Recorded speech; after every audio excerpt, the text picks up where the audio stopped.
ఓం శ్రీమాత్రే నమః. దేవి నారాయణ్యం దశకం 2. रणेषु दैत्येषु हतेषु देवाः पुरः प्रहृष्टः सह धातृशर्वाः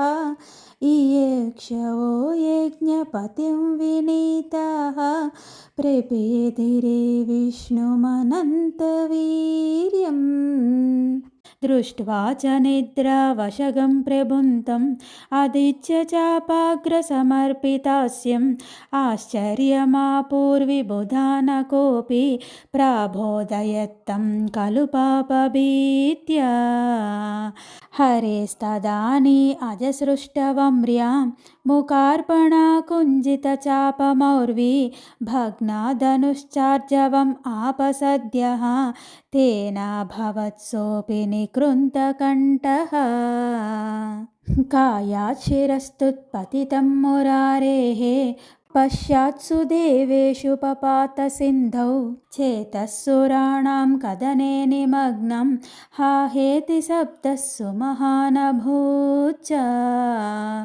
किमत्र कृत्यं पतिते हरौ नः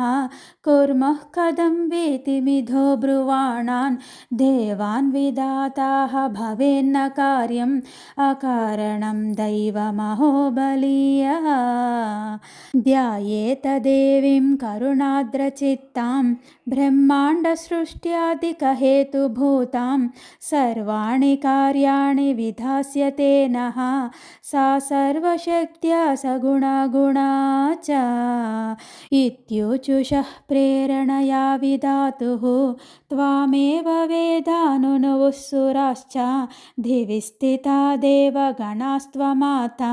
भद्रं भवेद्वो हरिणे दृशेण दैत्यो हयग्रीव इति प्रसीदः मयैव दत्तेन वरेण वीरः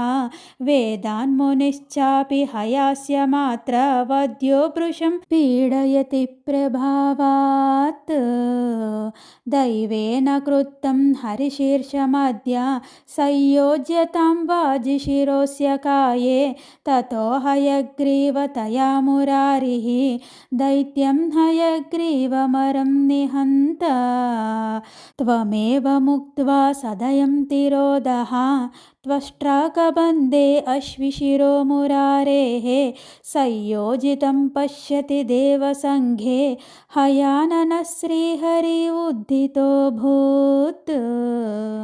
दैत्यं हयग्रीवमहान् हयास्यः रणे मुरारिस्त्वदनुग्रहेण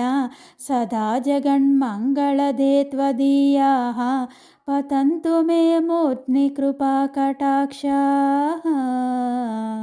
ज्ञानानन्दमयं देवं निर्मलं स्फटिकाकृतिम् आधारं सर्वविद्यानां हयग्रीवमुपास्महे सर्वमङ्गलमाङ्गल्ये शिवे सर्वार्थसाधिके शरण्ये त्र्यम्बिके गौरी नारायणे नमो